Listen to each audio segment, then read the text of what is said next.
अस्सलाम वालेकुम।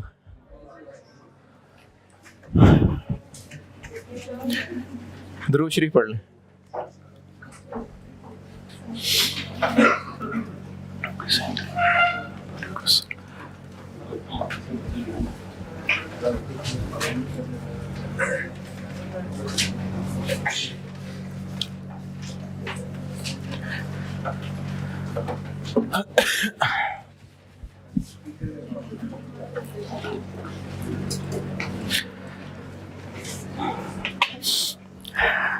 पढ़ा आपने खूब होगा, और वो जो 2 सवाल होमवर्क दिए थे वो भी 4-4 दफा तो कर ही लिए होंगे। 2 सवाल होमवर्क दिए थे।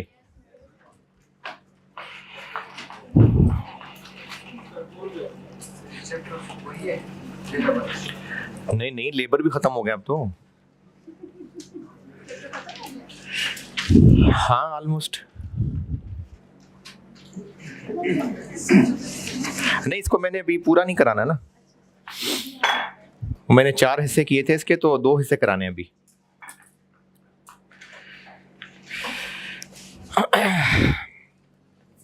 अच्छा, मुझे कुछ बच्चों के ना सवालों से, खासतौर पे जो यहाँ भी बैठे हुए थे, एक ज़रूरत लगी है दोबारा बताने की। LMN, एक LMN वाला सवाल होमवर्क दिया था और एक वो क्वेश्चन 11 दिया था।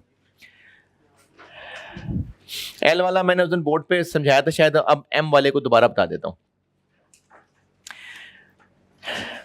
M वर्कर ने कितने घंटे टोटल काम किया? 65। अब ये जो 65 आवर्स है ना, इसने ये टोटल जो घंटे काम किया है, इसमें प्रोडक्शन कितनी की, कम की, ज्यादा की बात नहीं हो रही। बात सिर्फ इतनी हो रही है कि ही वर्कड फॉर 65 आवर्स।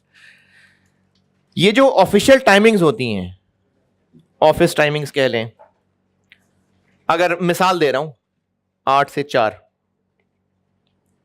कितने घंटे बने? 8 घंटे। ये सिर्फ इसलिए है कि इस टाइम तक, छुट्टी तक वेज रेट और लगना है, और इस छुट्टी के बाद भी अगर काम करेगा तो उसका वेज रेट और होगा। ये सिर्फ इसकी तमीज इसलिए की जाती है। तो इस एतबार से इस वर्कर ने पूरे हफ्ते में, ये जो 8-8 घंटे मैंने मिसाल दी है, छुट्टी के एतबार से 45 आवर्स काम करना था। यहां पर अभी बात नहीं हो रही कि प्रोडक्शन कम की, ज्यादा की, कम करनी चाहिए थी, ज्यादा करनी चाहिए थी। यहां पर सिर्फ इतनी बात हो रही है कि उसने टोटल घड़ी के मुताबिक कितने घंटे काम किया जिसकी उसने मजदूरी लेनी है। तो 65 घंटों में से 45 आवर्स, तो अगर वो छुट्टी टाइम पे घर चला जाता तो इतने घंटे होते, लेकिन उसने ओवर टाइम लगाया, तो 20 घंटे उसने ओवर टाइम लगाया। कितनी देर एक्चुअली काम किया? 65 घंटे। लेकिन ये 45 और 20 की तमीज क्यों की जा रही है? क्योंकि इधर वेज रेट और है और इधर वेज रेट और है। इधर वेज रेट इसका कितना है, यानी बेसिक वेज रेट कितना है? 80।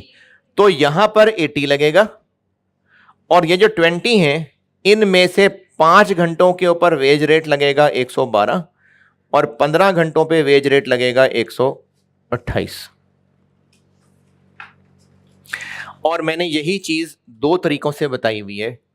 एक तरीका यह है कि जो ऑफिशियल छुट्टी का टाइम है उस पे अलग रेट लगाएं, और ओवर टाइम वाले पे अलग रेट लगाएं।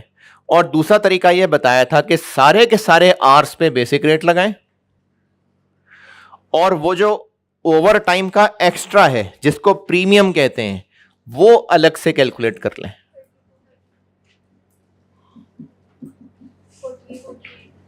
ये दोनों तरीके हैं, और ये दोनों तरीके ही सही हैं।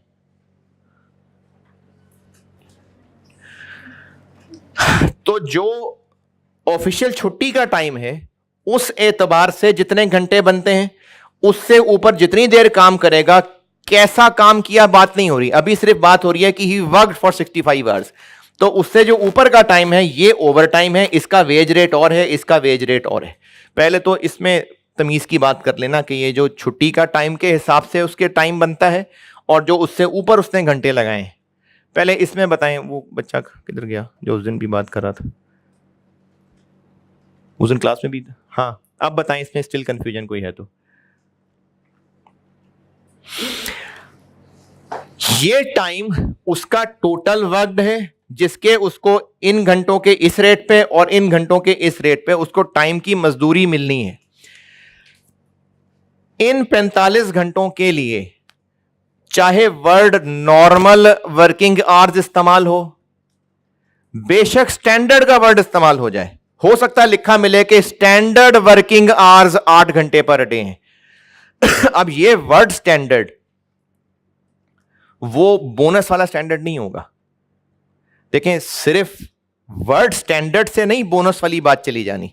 जैसे जो लोग FAR 2 पढ़ रहे हैं और उन्होंने स्टैंडर्ड साथ लेके जाने हैं, तो मतलब उन्होंने बोनस कैलकुलेट करना है वहां बैठ के, हैं? अब पाकिस्तान स्टैंडर्ड टाइम तो बोनस कैलकुलेट होना है। तो वर्ड स्टैंडर्ड किसी भी चीज के लिए एक इंग्लिश का वर्ड है। ये जो 45 घंटे हैं इनकी क्या इंटरप्रिटेशन है? जो ऑफिशियल वर्किंग की टाइमिंग्स है ना, उनके एतबार से कितने घंटे बनते हैं, इसके लिए आपको वर्ड बेशक स्टैंडर्ड का यूज हुआ हो, लेकिन आपने कॉन्टेक्स्ट से फैसला करना है कि बोनस वाला स्टैंडर्ड है या ये ऑफिशियल वाले टाइमिंग्स हैं।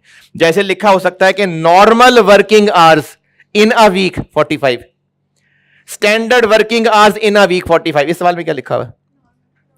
नॉर्मल। स्टैंडर्ड का वर्ड भी लिखा हो सकता था, लेकिन बात जिस तरह से लिखी होती standard working hours per week is 45, तो ये वो बोनस वाली बात नहीं हो रही है। बोनस वाले स्टैंडर्ड आवर्स वो हैं जिनका प्रोडक्शन से ताल्लुक किया होगा। जैसे इसको क्या कहा था, इसने कितनी देर में यूनिट बनाना है, एम वाले कॉलम में। अब इस पॉइंट 4 के साथ क्या लिखी हुई अंग्रेजी? Time allowed per unit. अब यहां तो स्टैंडर्ड का वर्ड नहीं लिखा हुआ, लेकिन हम बोनस कैलकुलेशन में बोनस वाली बात भी लिख देता हूं साथ में, स्टैंडर्ड आवर्स और एक्चुअल आवर्स, इसका डिफरेंस लेते हैं हम तो टाइम सेव्ड निकलता है। अब ये मैं बोनस कैलकुलेशन की बात कर रहा हूं। अब यहां जो स्टैंडर्ड का वर्ड है ये कौन से आवर्स हैं? कि जितना काम उसने एक्चुअली किया, जितना काम एक्चुअली करने से मुराद है जितनी प्रोडक्शन एक्चुअली की, उतने यूनिट्स के लिए कितना टाइम लगना चाहिए था, वो ये है। अब इसके लिए सवाल में जरूरी नहीं कि वर्ड स्टैंडर्ड मिले। जैसे पॉइंट 4 के साथ अंग्रेजी स्टैंडर्ड टाइम तो नहीं लिखा हुआ, टाइम अलाउड पर यूनिट है, लेकिन इस टाइम को यूनिट के साथ जोड़ के उसका टारगेट बताया हुआ है। ये वो स्टैंडर्ड टाइम है जो बोनस कैलकुलेशन के लिए होता है। ये 45 घंटे कौन से हैं? ये वो नॉर्मल वर्किंग आवर्स हैं जो किस लिए बनाए गए हैं? ताकि ओवर टाइम का फर्क किया जा सके। अब इन 45 आवर्स के लिए सवाल में अंग्रेजी क्या यूज की गई है? नॉर्मल। लेकिन नॉर्मल के अलावा यह भी लिखा हो सकता था working hours in a week 45, standard working hours in a week 45, तो वो ये वाला होता नहीं। वो ऑफिस की टाइमिंग्स बताने के लिए बताया जा रहा है। किस लिए यह चीज बताई गई है? ताकि ओवर टाइम से फर्क किया जा सके इसका। और ये जो बोनस कैलकुलेशन में स्टैंडर्ड आवर्स हैं, इसके लिए वर्ड स्टैंडर्ड भी यूज हो सकता है, और इस सवाल में स्टैंडर्ड का वर्ड यूज नहीं हुआ। टाइम अलाउड ये वो है जो प्रोडक्शन के साथ जोड़ के बताया गया है। तो इसी इंडिविजुअल ने कितने घंटे काम किया? 65। वेजेस 65 आवर्स की मिलेंगी, लेकिन जब बात होगी बोनस की, तो बोनस की कैलकुलेशन होगी जो उसने प्रोडक्शन की है वो कैसी की है। तो जो प्रोडक्शन होती है, डायरेक्ट वर्कर, डायरेक्ट लेबर कौन होता है? जो प्रोडक्शन कर रहा है, और इनडायरेक्ट है जो प्रोडक्शन नहीं कर रहा, सपोर्ट पे है। तो इस वर्कर से 65 घंटे काम लिया तो है, लेकिन इन 65 के अंदर 10 घंटे ऐसे हैं, 10 आवर्स, जब ये डायरेक्ट वर्क नहीं कर रहा था, जब ये इनडायरेक्ट वर्क कर रहा था। हो सकता है कुछ सामान इधर से उधर पहुंचा रहा हो सकता है मशीनों की सफाई कर रहा हो सकता है दूसरे को ट्रेन कर रहा हो सकता है दूसरे की सपोर्ट कर रहा हो। प्रोडक्शन बहरहाल नहीं कर रहा था। कैसे पता प्रोडक्शन नहीं कर रहा था? क्योंकि इनडायरेक्ट वर्क साथ लिखा हुआ है। तो जब वो इन 10 घंटों में प्रोडक्शन ही नहीं कर रहा था, तो बोनस कैलकुलेशन में फिर हमें 65 की बजाय 55 को इस्तेमाल करना, कि जितने घंटे में उसने प्रोडक्शन की। अब उसकी बात हो रही है कि जितने यूनिट्स बनाए, कितने बनाए, एम ने कितने बनाए, 170। तो एम ने जो 175 बनाए कितनी देर में बनाए, 65 घंटों में, नहीं 55 में। तो वो 175 कितनी देर में बनाने चाहिए थे? ये है स्टैंडर्ड आवर्स और ये नॉर्मल आवर्स का फर्क। ये उस दिन YouTube पे समझाने की कोशिश तो की थी, लेकिन सामने अब आप बैठे हैं तो मैंने ये चीज दोबारा बताई है। इनमें फर्क बताएं, अभी भी किसी को कोई उलझन है तो।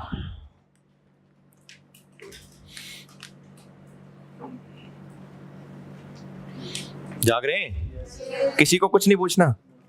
चलो ठीक है, दफा करें। LMN वाला सवाल पूरा करना था, और इसमें M तो मैंने खैर डिस्कस कर ही लिया। LMN 3 वर्कर्स थे, इन तीनों की वेजेस कैलकुलेट करने को कहा था। तो आप बताइए अगर इसमें किसी ने सवाल किया है और कुछ पूछना है तो पूछें। कल पूछेंगे जी। कैलकुलेशन करनी है तो इसके फुल स्टेप लिखने हैं, या ये जो मल्टीप्लाई किया सिंपल करके लिखते हैं, या उसके नंबर होते हैं? देखें, सवाल ये है कि कैलकुलेशन करनी है तो वर्किंग कितनी को डिटेल शो करनी है। वर्किंग या सॉल्यूशन वो होता है जो करने वाले को भी समझ आए, पेपर मार्क करने वाले को भी समझ आए और सही भी हो। अगर कोई चीज 3 लाइनों की बजाय आप ब्रैकेट में दिखा सकते हैं तो काफी है। यानी एग्जामिनर को ये तो पता ही है कि 0.4 क्या है, उसने दिया हुआ है। ये बताने की जरूरत नहीं है कि मैं मल्टीपल क्यों कर रहा हूं, बस आप ब्रैकेट में लिखें 175 इंटू 0.4, बस बहुत है। और अगर आप ये टाइम सेव्ड अलग वर्किंग नहीं करना चाहते, ब्रैकेट में करना चाहते हैं, bracket 175 into 0.4 minus 55 bracket close into 100 रुपए, बहुत है, वो भी ठीक है जी। हैं ठीक है, चले इजाजत। जिसने लेक्चर 15 नहीं लिया हुआ वो चला जाए बेशक, उसको क्या फायदा बैठने का। बैठना है तो बैठे, मना नहीं कर रहा, लेकिन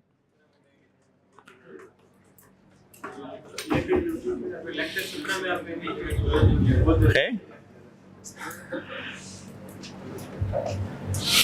नहीं। आज वाला आप लोगों की तादाद देखते हुए मैंने की है रिक्वेस्ट, आज वाला भी दे दें ऑनलाइन। लेकिन अब ये है जी, सरकार R2 का भी कह दिया, लेकिन अब ये रोज रोज नहीं चलता काम।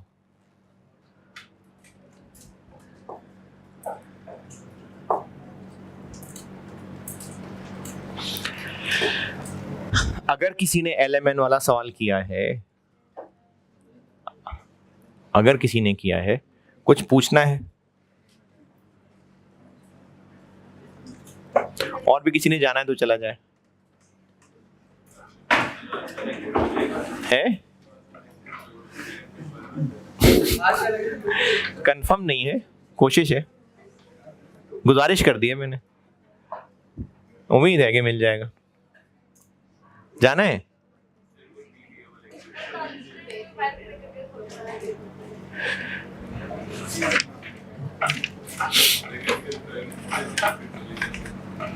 पॉज करना है।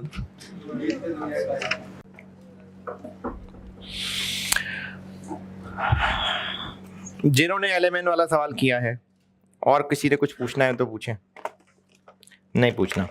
क्वेश्चन नंबर 11 दिया था मैंने, मिडवे सर्विसेज। कस्टमर से 4 मशीन्स इंस्टॉल करने का कॉन्ट्रैक्ट किया और हर मशीन के लिए एक इंजीनियर को काम सौंप दिया। 4 इंजीनियर हैं ABCD।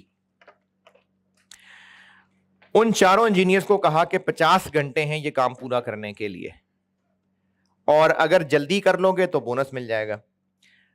लेकिन इंजीनियर को पैसे मिल रहे हैं 100 रुपए पर आवर, तो अगर वो जल्दी कर लेगा तो उसको तो कम पैसे मिलेंगे। तो उसकी तसल्ली कराई कि नहीं, पैसे तुम्हें पूरे 50 घंटों के ही मिलेंगे। ये पहले 2 पैराग्राफ के अंदर अंग्रेजी में लिखा हुआ।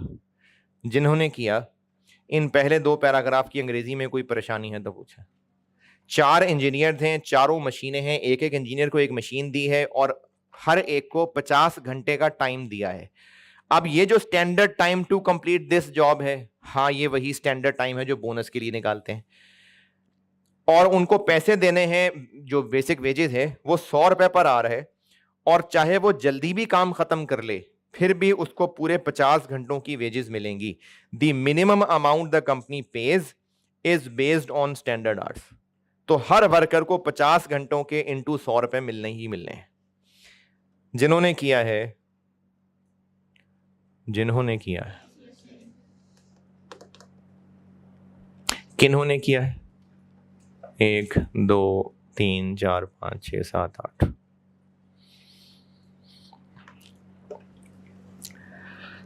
चले फिर आस्ता आस्ता नहीं को बता देता हूं। ये जो 50 घंटों के पैसे मिलने हैं, 50 घंटों के पैसे 100 रुपए के हिसाब से मिलने हैं जिन्होंने भी किया है। बोनस उसके अलावा है। अच्छा, बोनस कितना मिलना है इसके लिए एक साइंस ये लगाई कि मुख्तलिफ स्लैब रेट्स बता दिए, और वो स्लैब्स इस तरह से पहचान बताई, ये कोई फार्मूला नहीं है किताबों में, बस सवाल वाले ने एक फार्मूला बना दिया। जैसे इंजीनियर ए है, इसको कहा कि तुमने 50 घंटे लगाने हैं स्टैंडर्ड, लेकिन इसने कितने घंटे में काम कर लिया? 41। तो इसने 9 घंटे सेव कर दिए। अब ये जो 9 घंटे हैं, time saved to time allowed, ये इसका कितने परसेंट है? अब इसने 18% टाइम बचाया है, तो ये इन 3 में से दूसरी वाली क्लास में फॉल कर रहा है। इसी तरह इंजीनियर बी है, 50 घंटे लगाने थे, इसने कितने लगाए? 36, 14 घंटे बचा दिए। Time saved to time allowed, इसने 28% टाइम बचा दिया, तो ये तीसरी क्लास में फॉल कर रहा है। तो ये तीसरी क्लास में फॉल कर रहा है, तो उसके लिए बोनस तीसरा वाला, जो दूसरी क्लास में फॉल कर रहा है उसके लिए दूसरा वाला। अब ये जो अंग्रेजी लिखी हुई है, इसका मतलब क्या है? अगर एक इंजीनियर ने जिसने 9 घंटे बचाए और उसको बेसिक वेज रेट का 20% देना होता, तो आज तक क्या एक ही दिन तो किया है, अब तक हमने ये किया था कि जितना टाइम बचाया इनटू बोनस वाला रेट। अब उसने यही बात एक डिफरेंट तरीके से कह दी। उसने कहा जितना टाइम बचाया उसका 20%, जो आंसर आएगा उस पे बेसिक वाला रेट, तो आंसर तो सेम बनेगा ना। अब तक हमने सीखा था कि जितना टाइम बचता है उस पे बोनस का रेट, और बोनस का रेट वो बेसिक वेज से लिंक करके कोई परसेंटेज होती है। अब उसने सवाल इस तरीके से करने की बजाय इस तरीके से कर दिया कि जितने आवर्स बचे उनके ऊपर ये परसेंटेज लगाएं, जो आंसर आए उस पे पूरा बेसिक वेज रेट लगा दें। ये इस तरह से लिखा हुआ है। तो जो इंजीनियर बी है वो तीसरी क्लास में फॉल कर रहा है, तो इसको 30% बोनस मिलना है, यानी इसके आवर्स 14 इंटू 30 रुपए। तो सवाल की रिक्वायरमेंट थी कि ईच इंजीनियर की टोटल अर्निंग्स, यानी अगर बिजनेस के पॉइंट ऑफ व्यू से बात होती तो होता ईच इंजीनियर की total wages, total labour cost बता दें। अब उसने इंजीनियर की नजर से पूछा तो पूछ रहा है कि अर्निंग बता दें। तो इनकी बेसिक वेजेस हो गई 50 घंटे इंटू 100, और चारों का अलग अलग बोनस निकल आएगा, चौथे का बोनस नहीं है। रिक्वायरमेंट 1 तक कुछ पूछना है तो पूछें, जिन्होंने भी किया है। रिक्वायरमेंट 1 तक पूछें जो पूछना है। जी हाँ जी, क्योंकि इंजीनियर अगर जल्दी काम कर लेगा तो उसको सजा किस बात की मिले, तो इसलिए ये दूसरे पैराग्राफ के दूसरे सेंटेंस में लिखा हुआ है the minimum amount the company page is based on standard hours. तो हर इंजीनियर को 50 घंटों के पैसे मिलने ही मिलने हैं। हाँ जी, जिन्होंने भी किया है। रिक्वायरमेंट 1 में कोई मसला? रिक्वायरमेंट 2, चौथा paragraph, in addition to the agreed amount the customer has agreed to pay. अच्छा, ये in addition to the agreed amount कौन सी? ना ना ना ना, जो हमने कस्टमर को मशीन इंस्टॉल करके देनी है उसके जो उससे पैसे लेने हैं, ये उसकी बात हो रही है। कितने पैसे लेने हैं पता नहीं, जरूरत भी नहीं बताने की, क्योंकि उसने रिक्वायरमेंट भी नहीं पूछा। कस्टमर को हमने जो पैसे चार्ज करने हैं ना, कस्टमर से जो हमने पैसे लेने हैं वो दो तरह के हैं। एक तो कस्टमर से पैसे लेने हैं काम करने के कि हमने उसको मशीनें इंस्टॉल करके देनी है, ये सवाल में नहीं बताया, मैं कह रहा हूं हर मशीन के 50,000 रुपए लेने हैं बस। उसके अलावा कस्टमर ने कहा है in addition to the agreed amount, customer ने कहा है कि अगर जल्दी काम कर दोगे तो 150 पर आवर मेरी तरफ से एक्स्ट्रा ले लेना। अब ये 150 किसने किसको देने हैं? कस्टमर ने हमें देने हैं। ये है कंपनी के लिए एडिशनल रेवेन्यू। कंपनी ये एडिशनल रेवेन्यू क्यों कमा पाएगी? टाइम सेव होगा, लेकिन उसके लिए फिर उसको इंजीनियर्स को भी मोटिवेट करना पड़ेगा।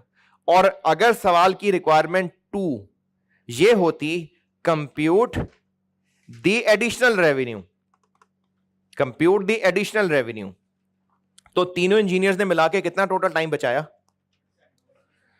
27 इंटू 150। अगर पूछा होता कि कंप्यूट एडिशनल रेवेन्यू तो यह जवाब है, लेकिन पूछा है कंप्यूट दी नेट एडिशनल रेवेन्यू। तो इतना एडिशनल रेवेन्यू क्यों कमा पा रहे हैं हम? क्योंकि टाइम बचा रहे हैं। तो हमें इतना एक्स्ट्रा कमाने के लिए वर्कर्स को पे भी तो एक्स्ट्रा करना पड़ रहा है ना। क्या एक्स्ट्रा पे करना पड़ रहा है? बोनस। तो नेट एडिशनल रेवेन्यू का मतलब है इसमें से वो बोनस माइनस कर देंगे। ये रिक्वायरमेंट 2 है। जिन्होंने भी किया है रिक्वायरमेंट 2 में कोई और मसला? जी,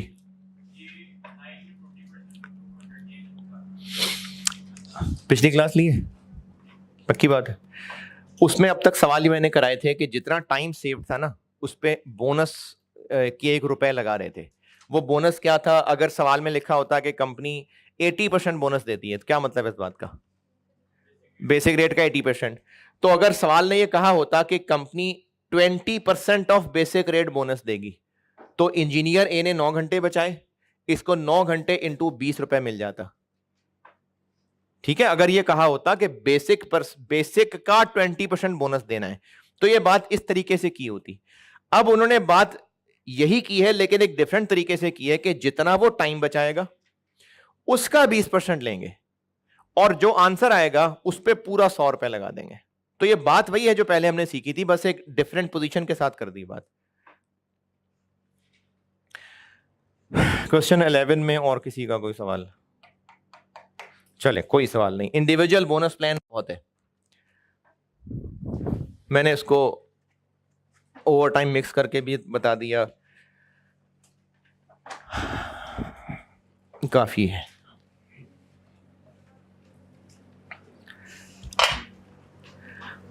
ग्रुप बोनस प्लान,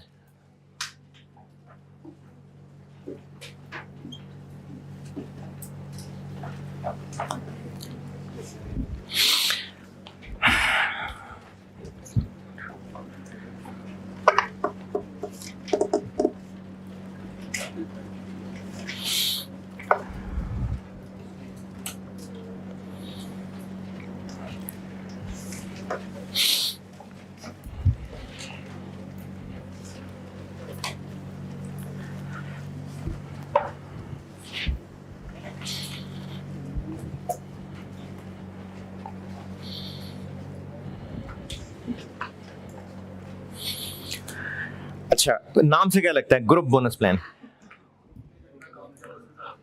पूरे बल्कि चूंकि सारे ही पाकिस्तानी क्रिकेटर तो होते ही हैं, तो क्रिकेट की मिसाल बताता हूं। अगर कोई टीम जीतती है तो उस टीम के जीतने का इनाम सारे खिलाड़ियों को मिलेगा, लेकिन मैन ऑफ द मैच किसी एक को मिल रहा होगा। तो इंडिविजुअल बोनस प्लान ये था कि क्राइटेरिया बता दिया, जो जो उसके मुताबिक परफॉर्म करता जाएगा उसको बोनस मिलता जाएगा। ग्रुप बोनस प्लान ये है कि जिसमें पूरी टीम को टारगेट दिया होता है और फिर उस पूरी टीम को कंबाइंड बोनस मिल रहा होता है। आपस में बांट लेंगे बाद में वो, लेकिन जो कैलकुलेशन है वो पूरी टीम को सामने रखे होती है। तो ये नाम से पता चल रहा है। करना क्या है इसमें? सब कुछ वही है जो पहले सीखा है।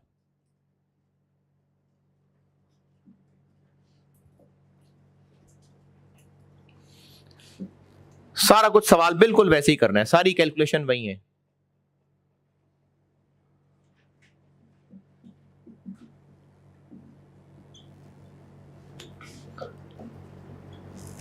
बस फर्क सिर्फ इतना है कि पहले हम एक वर्कर के लिए कैलकुलेशन कर रहे थे, तो उस एक वर्कर के यूनिट्स, उस एक वर्कर ने कितने घंटे काम किया, अब हम पूरी टीम की परफॉर्मेंस लेके चल रहे होंगे। अब सिर्फ ये हो रहा होगा कि टोटल जो ग्रुप की प्रोडक्शन है, टोटल जो ग्रुप के आवर्स हैं वो इस्तेमाल हो रहे होंगे। सवाल से सिखाता हूं।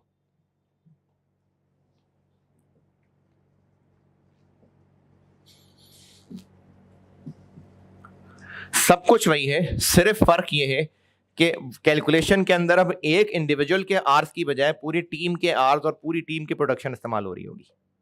बाकी सब बिल्कुल वैसे ही है।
चलें डायरेक्टली पास्ट पेपर के देखते हैं सवाल। क्वेश्चन नंबर 10 पे आ जाए। क्वेश्चन नंबर 10,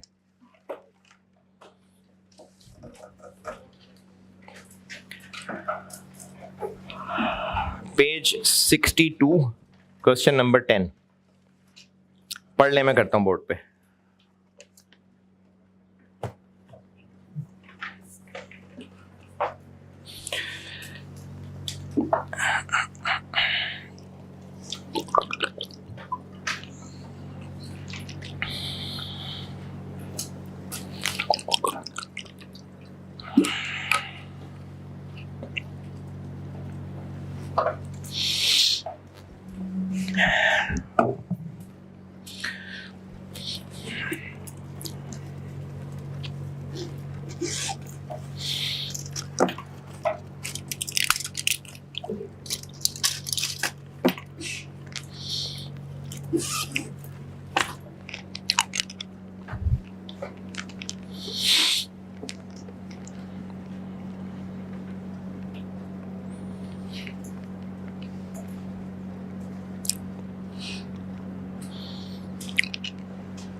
पढ़ रहे थे तो पढ़ लिया होगा।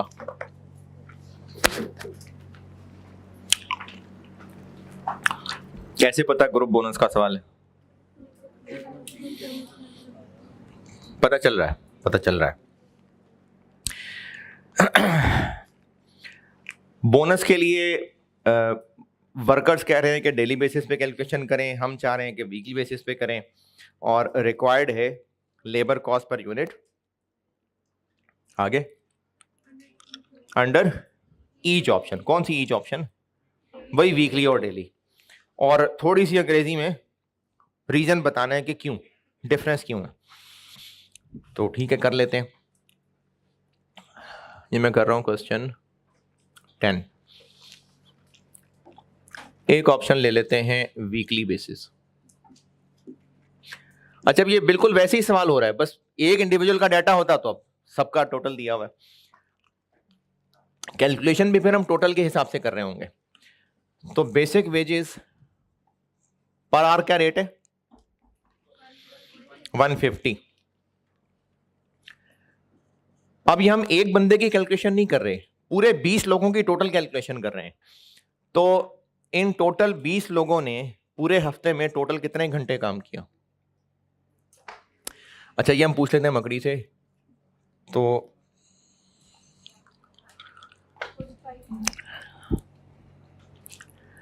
मंडे से फ्राइडे 8 घंटे, सैटरडे को 5 घंटे, तो 45 हो गए। लेकिन ये तो एक बंदा है, 20 लोग टोटल है, 900।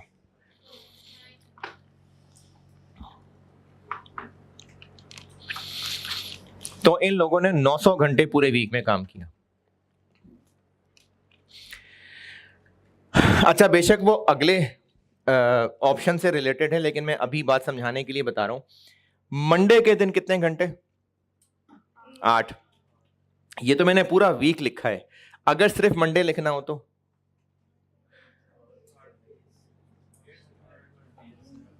ठीक है। मंडे का दिन तो 24 घंटे का होता है, 160 घंटे कैसे आ गए हैं? असल में ना, ये ऐसा नहीं है कि उस एक दिन के अंदर 160 घंटे निकल आए।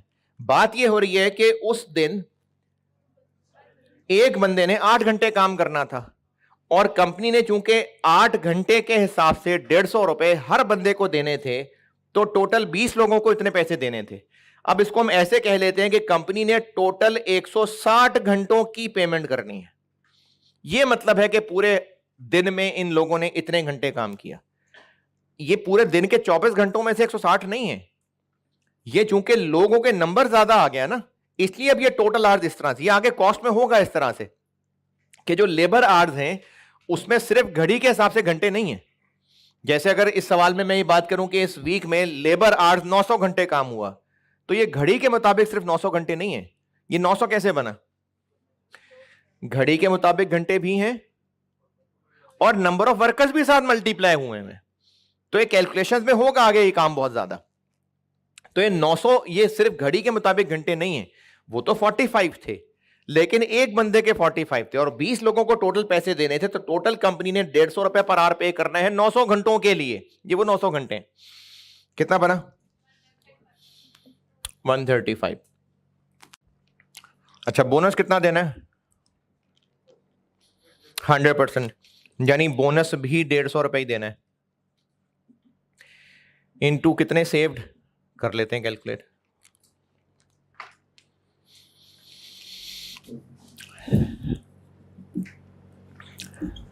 स्टैंडर्ड आवर्स और एक्चुअल आवर्स।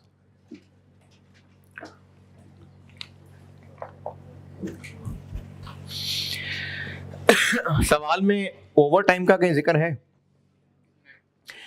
जब ओवर टाइम का जिक्र नहीं है तो वर्कर्स कितने बजे घर चले जाते थे?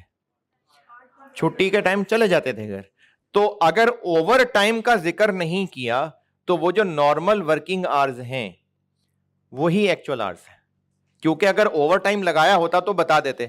तो जब ओवर टाइम का सवाल में जिक्र नहीं है तो इन लोगों ने इस हफ्ते में उतना ही काम किया जो 8-8 घंटे का काम बन रहा था। यानी इस बोनस कैलकुलेशन में 900 घंटे क्या है? Actual hours.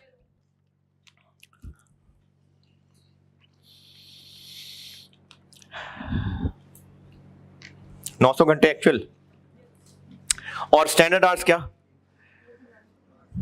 हाँ, ये स्टैंडर्ड आवर्स मतलब ये नॉर्मल वर्किंग आवर्स की बात हो रही है। बोनस कैलकुलेशन के लिए स्टैंडर्ड आवर्स से क्या मुराद है? इस टीम ने जितने यूनिट्स बनाए, कितने बनाए? हर दिन के दिए हुए हैं, नहीं हम वीकली कर रहे हैं ना। हाँ, पूरे वीक के टोटल यूनिट्स 46। तो इस टीम ने मिलके 46,800 यूनिट्स बनाए। इतने यूनिट्स के लिए एक्चुअली कितने घंटे लगे, कितने लगे एक्चुअली 900। स्टैंडर्ड आवर्स क्या है, इतने यूनिट्स के लिए कितने घंटे लगने चाहिए थे, तो कितने लगने चाहिए थे। स्टैंडर्ड क्या दिया हुआ है, स्टैंडर्ड दिया हुआ है कि 1 घंटे में 50 बॉटल्स बन जानी चाहिए। ये सवाल में ना पहचाना जा रहा हो किसी से, ये 50 स्टैंडर्ड है, ये ना पता चल रहा हो है जी 50। तो ये 50 घंटे नहीं, 50 बॉटल्स 1 घंटे में बन जानी चाहिए। तो अगर 1 घंटे में 50 बननी चाहिए तो 46 800 कितने घंटे में बनेंगी, मल्टीप्लाई डिवाइड।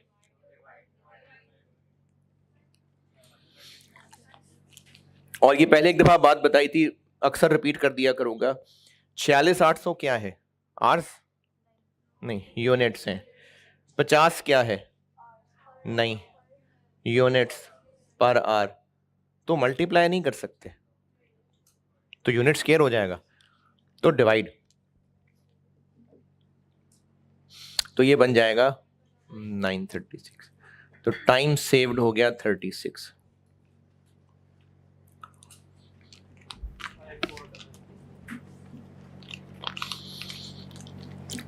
फाइव 400, टोटल बन गया 140400। और पूछा था लेबर कॉस्ट पर यूनिट। तो पर यूनिट के लिए डिवाइडेड बाय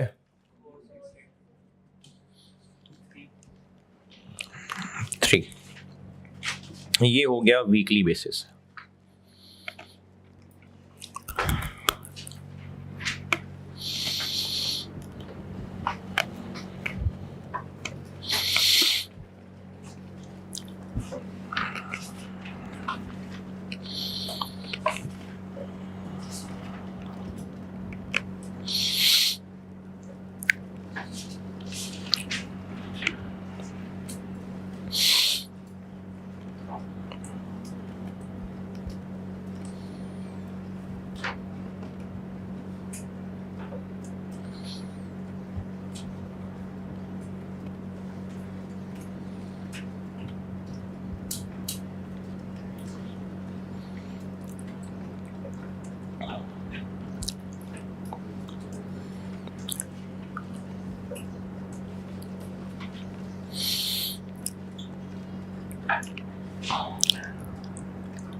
कितना अच्छा लगेगा, इतने में तो 1 हफ्ता और गुजर जाएगा।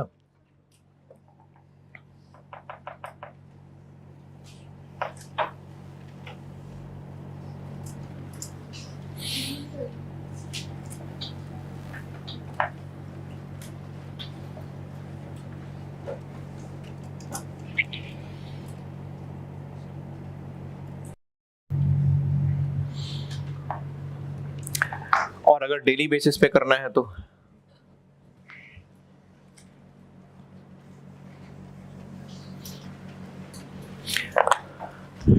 अब ये जो आर सेव्ड की वर्किंग है ये हर दिन की अलग हो जाएगी।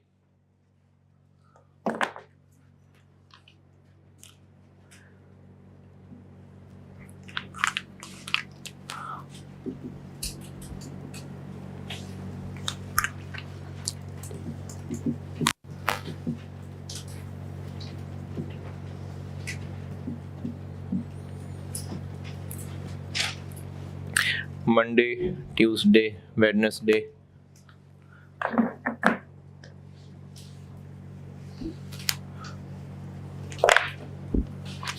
Thursday, Friday, Saturday. Actual hours कितने? ओवर टाइम नहीं है तो फिर जितने घंटे ऑफिशियली हैं उतने ही फिर असल में इन्होंने काम किया।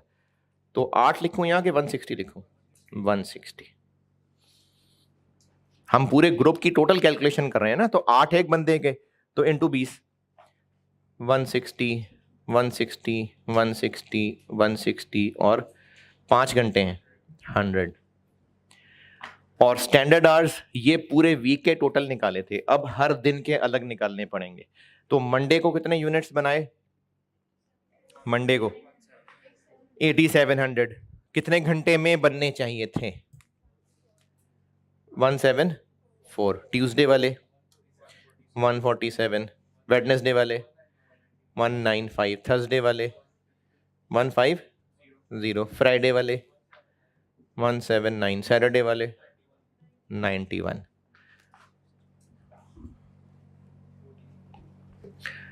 तो मंडे को इसने बचाए 14 घंटे, कुछ भी नहीं। 35 घंटे, कुछ भी नहीं। 19 घंटे, कुछ भी नहीं। तो टोटल टाइम बचा दिया 68।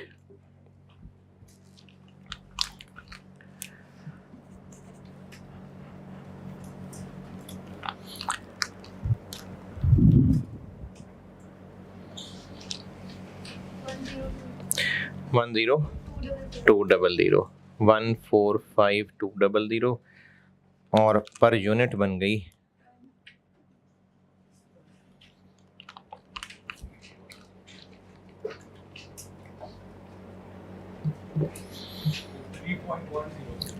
3.10। और give brief reasons for the difference.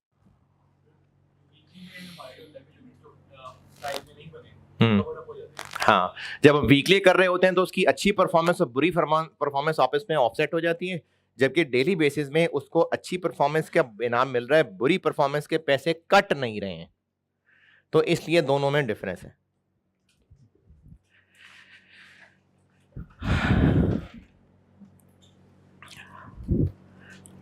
Group bonus का एक सवाल तो कर ही देंगे, होमवर्क कर लेंगे आप, मुझे पता है आप कर लेंगे। Question number 12।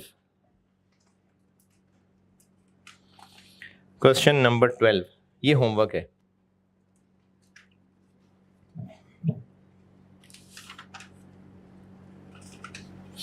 अच्छा, ये अगर आप गौर करेंगे ना तो ये बहुत पुराने सवाल हैं। अब इसके सवाल जो है ना वो डिसीजन मेकिंग के साथ मिक्स होके आते हैं। तो वो जो नए सवाल हैं वो डिसीजन मेकिंग मिक्स के साथ हैं। तो वो जब आपको डिसीजन मेकिंग पे लेके जाऊंगा तब आएंगे इधर। ग्रुप बोनस बहुत है, खत्म। अच्छा, बाकी जो है ना वो जबानी है। तो आप ऐसा करें, अब आ जाएं पेज। अच्छा, जहां मैं बीच में आके किसी पेज पे ले जाता हूं ना वो लिखा करें ताकि पता चले कहां से हम कहां निकल गए थे। पेज 54 पे आए। कुछ जबानी थ्योरेटिकल चीजें। Individual bonus plan, group bonus plan, numerical यही था, हो गया। अब इनके कुछ एडवांटेज डिसएडवांटेज हैं।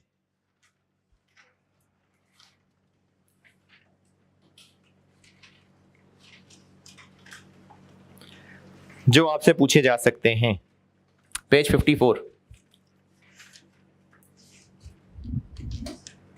पेज 54। अब ये ग्रुप बोनस के ना एडवांटेज डिसएडवांटेज है, याद करने हैं, बता देता हूं, समझा देता हूं क्या है। जैसे पहला बुलेट पॉइंट एडवांटेजेस में ये है कि ग्रुप बोनस की कैलकुलेशन इंडिविजुअल बोनस से ज्यादा आसान है। क्यों? क्योंकि इंडिविजुअल में हर एक वर्कर का अलग हिसाब देखना पड़ेगा, यहां पर पूरी टीम का टोटल कर लेंगे, तो ये ज्यादा आसान है। जब ज्यादा आसान है तो उसको कंट्रोल करना भी ज्यादा आसान है, दूसरा बुलेट पॉइंट। और तीसरा बुलेट पॉइंट यह है कि इससे ना आपस की मोहब्बत इत्तेफाक बढ़ेगा, वर्कर्स मिल के काम करेंगे, उनका आपस का इत्तेफाक बढ़ेगा। ये एडवांटेजेस हैं। और डिसएडवांटेजेस में पहला पॉइंट ये है कि इसमें एम्प्लॉयज फिर शिकायत ये करेंगे कि मैं ही सारा काम करता हूं, फलाना तो करता नहीं है। तो फलाने के लिए भी आप ना इसकी कम से कम रिक्वायरमेंट रखें, यानी मैं ही काम करे जा रहा हूं, वो घर बैठ के खा रहे हैं, तो आप एक मिनिमम रिक्वायरमेंट रखें कि इतने यूनिट सबको बनाने पड़ेंगे, कोई मिनिमम तो रखे ना, ये ना हो कि मैं ही काम करे जा रहा हूं बाकी लोग काम ही नहीं कर रहे। तो एम्प्लॉयज फिर ये डिमांड कर सकते हैं कि बाकी भी तो करें ना काम, और इसी वजह से आप इसकी नफरतें बढ़ेंगी, पॉलिटिक्स बढ़ेगी। ये दूसरा बुलेट पॉइंट। अच्छा, प्रॉफिट शेयरिंग स्कीम, इसकी भी को आपके लेवल की कैलकुलेशन नहीं है, बड़ी आसान सी चीज है, आप इसकी एग्जांपल ही पढ़ लें, समझ आ जाएगी बात। वैसे तो नाम से ही समझ आ जाएगा, लेकिन इसकी एग्जांपल देख लें। प्रॉफिट शेयरिंग स्कीम,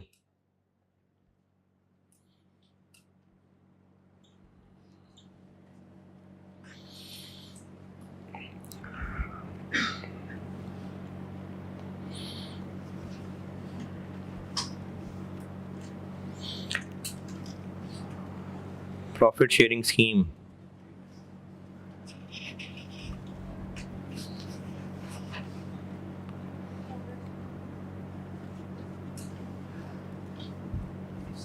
एग्जाम्पल कहाँ है देखने को?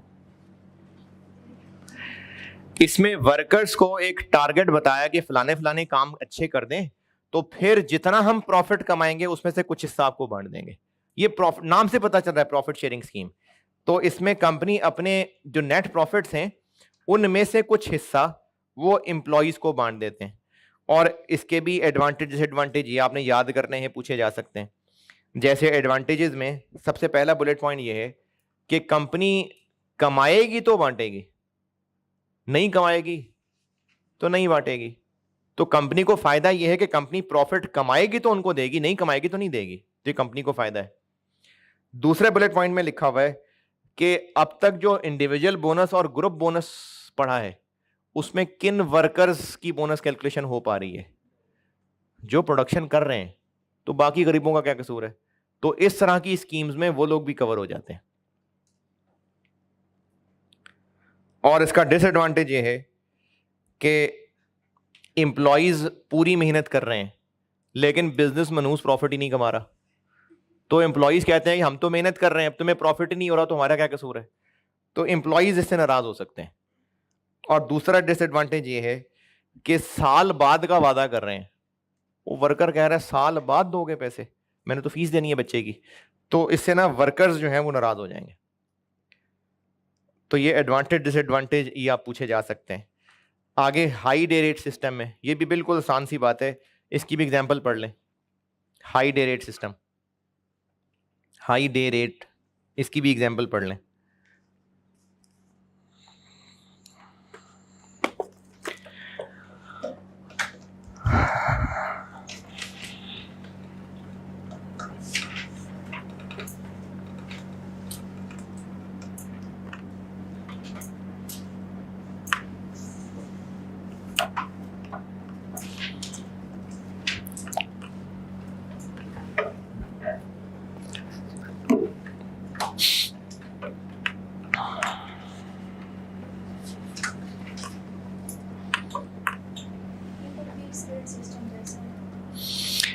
नहीं नहीं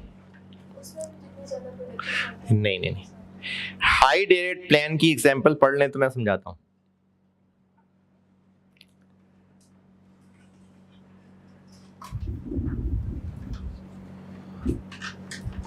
पेज 55 पे हाई डे रेट प्लान पढ़ लें तो बताता हूं मिसाल। इसमें वर्कर को पैसे पर यूनिट दे रहे हैं, नहीं, पैसे पर आर दे रहे हैं। पीस वर्क ये होता है कि उसमें पर यूनिट पैसे दे रहे होते हैं, तो जितने ज्यादा यूनिट्स बनाएगा उतने ज्यादा पैसे हैं। यहां पर पैसे दे पर आर रहे हैं, लेकिन उसके जो पर आर रेट है उसको ये कहा कि तुम्हें पैसे तो मिलेंगे 200 पर आर, और कम से कम तुमने 100 यूनिट्स तो बना के घर जाना है, वरना नौकरी से निकाल देंगे। लेकिन अगर तुमने 120 यूनिट्स बना दिए तो तुम्हारा पर आर रेट ज्यादा कर देंगे। नहीं, सारों के लिए नहीं। अरे नहीं ना, नहीं, बात वो नहीं है। अगर एक वर्कर को 200 रुपए पर यूनिट देना होता तो ये पीस वर्क है, जितने यूनिट्स बनाता इनटू 200 रुपए, और हो सकता है स्लैब रेट्स किए होते, हो सकता है बोनस दिया होता कि इससे ज्यादा यूनिट्स बनाओगे तो इतने पैसे और मिलेंगे। लेकिन ये पीस वर्क होता जिसमें पैसे पर यूनिट हैं। अब हाई डे रेट के अंदर पर यूनिट पैसे नहीं है, पर आर पैसे हैं। और अगर उसने पूरे वीक में 40 घंटे काम करना है तो पैसे कितने मिलेंगे? 40 इंटू 200। अब वो जितने भी यूनिट्स बना रहा है पैसे कितने मिल रहे हैं? 40 इंटू 200। लेकिन उसको कहा कि तुम्हें नौकरी बचाने के लिए 100 यूनिट्स तो बनाना ही है, लेकिन अगर तुमने 120 बना दिए तो तुम्हारा वो जो वेज रेट 200 पर आर है, हम उसकी जगह 250 पर आर कर देंगे। क्या सारे? फिर 120, 200 पर आर है, मल्टीप्लाई बाय 120 यूनिट्स करेंगे पूरे 40 घंटों के लिए। यानी अगर उसने कम से कम काम करना है तो ये रेट है, एक लेवल से अच्छा काम करना है तो वो रेट है। रेट पर आर, पर यूनिट नहीं है, पर आर रेट है। लेकिन इसको क्लासेस में फॉल करा दिया कि अगर इतनी प्रोडक्शन करोगे तो ये आरली रेट मिलेगा, इतनी प्रोडक्शन करोगे तो ये आरली रेट मिलेगा। पैसे मिलने किस हिसाब से? वो पर आर पैसे मिलने हैं, पैसे टाइम के मिलने हैं, लेकिन रेट कौन सा लगेगा इसको उसकी प्रोडक्शन के साथ जोड़ दिया। ये हाई डे रेट सिस्टम है। और शेयर इंसेंटिव स्कीम ये आपकी औकात से बाहर है, इसलिए इसकी कैलकुलेशन आपके लेवल की है ही नहीं। ये आप लोग जब सीफे 1 तक पहुंचेंगे ना, इस पे पूरा एक अकाउंटिंग स्टैंडर्ड है, और क्या ही स्टैंडर्ड है आपको लग पता जाएगा जब आप पहुंचेंगे। बस अभी जबानी काफी है कि शेयर इंसेंटिव स्कीम टैक्स में भी पढ़ा होगा शायद, या पढ़ रहे होंगे कि एम्प्लॉयज को फलानी परफॉर्मेंस टारगेट मीट कर ले तो या तो मुफ्त में शेयर्स मिल जाते हैं या फिर सस्ते खरीदने की ऑफर मिल जाती है। ये हैं एम्प्लॉयज के इंसेंटिव प्लान्स। कैलकुलेशंस पूरी हो गई, डबल एंट्री करानी थी लेकिन आप सुस्ती के मारे आपने लेक्चर ही नहीं देखे, तो आज का लेक्चर ये देख लें, फिर मैं कल आपको इसकी डबल एंट्रीज कराऊंगा और बस फिर ये चैप्टर में छोड़ दूंगा।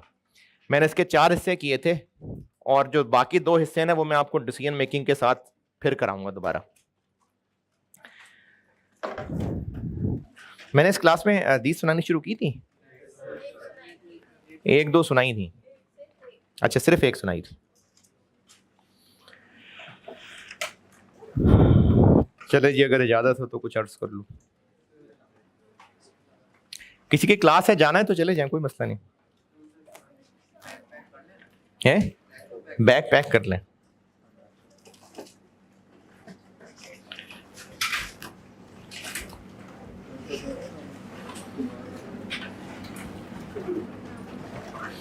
कुछ याद है कौन सी सुनाई थी मैंने?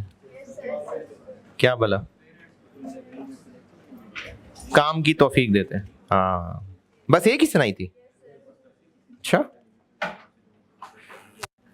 फिर आपकी क्लास में बरकत ही बहुत है, हदीस ही नहीं सुनाई जा रही यार।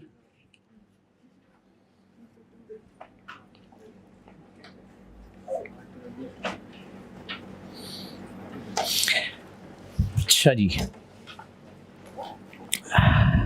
अच्छा, अगर किसी सवाल का ना बहुत लंबा जवाब हो और उसको बहुत शॉर्ट आंसर करना हो, जैसे अगर कोई पूछता है जी कि पेपर पास करने के लिए, अब पास करने के लिए तो बहुत लंबे जवाब हैं, उसको क्लासेस भी लेनी है, होमवर्क करना है, क्लास में ध्यान से बैठना है और टेस्ट देने हैं, फिर टेस्ट के सॉल्यूशन देखने हैं, फिर अब ये बहुत लंबा जवाब है। लेकिन अगर इतने लंबे जवाब का टाइम नहीं है तो उसको ये कह सकते हैं कि बस क्लासेस में रेगुलर रहो या होम टीचर को फॉलो करते रहो बस। तो इससे ये होगा कि अगर वो इस बेसिक चीज पे आ जाएगा तो बाकी चीजें भी शामिल होनी शुरू हो जाएंगी। इसी तरह से अगर किसी के खिलाड़ी से पूछा जाए कि आप वर्ल्ड क्लास बॉलर बन गए तो क्या एडवाइस है, वो कहेगा जी मेहनत। अब वो बहुत लंबी एडवाइस भी दे सकता है, लेकिन अगर टू दी पॉइंट छोटे अल्फाज में बात करनी है तो कोई ऐसी बात बोलेगा जो सब समेट लेगी सारा कुछ। अच्छा जी, एक ये बात हो गई। दूसरी बात, अगर आप किसी टीचर से ये पूछें कि टेस्ट देने चाहिए कि नहीं चाहिए, या होमवर्क कितना को जरूरी है, होमवर्क ना करें तो चलेगा, या ज़बानी कर लें तो क्या है, लिख के करना पड़ता है क्या, अगर आप सेंसेबल स्टूडेंट हैं, प्रोवाइडेड कि आप सेंसेबल स्टूडेंट हों, आप खुद अपने दिल से पूछ के देख लें, आपको दिल से आवाज आ जानी है। अगर आपको टेस्ट छोड़ रहे हैं, एक तो है ना कि आप सुस्ती में छोड़ रहे हैं, लेकिन अगर आप खुद अपने दिल से पूछ के देखेंगे तो आपको इतना रियलाइज होगा कि हो तो गलत ही रहा है, टेस्ट देने चाहिए। और क्लासेस से छुट्टियां करना, अगर आप पेरेंट बन के सोचें तो आपको लगेगा नहीं नहीं नहीं बच्चे को तो जाना चाहिए, ये क्या बात है, क्यों छुट्टी करता है। तो अगर दिल से पूछ के देखेंगे तो जो बुरी चीज होगी ना वो दिल में खटकेगी। तो आप से किसी ने पूछा, ये है जी मुस्लिम 6516, सैयदना नवाज बिन समान अंसारी रज़ियल्लाहु ताला अन्हु से रिवायत है, मैंने रसूल अल्लाह सल्लल्लाहु अलैहि वसल्लम से नेकी और गुनाह के बारे में सवाल किया, मतलब टू दी पॉइंट बात आप ने फरमाई होगी।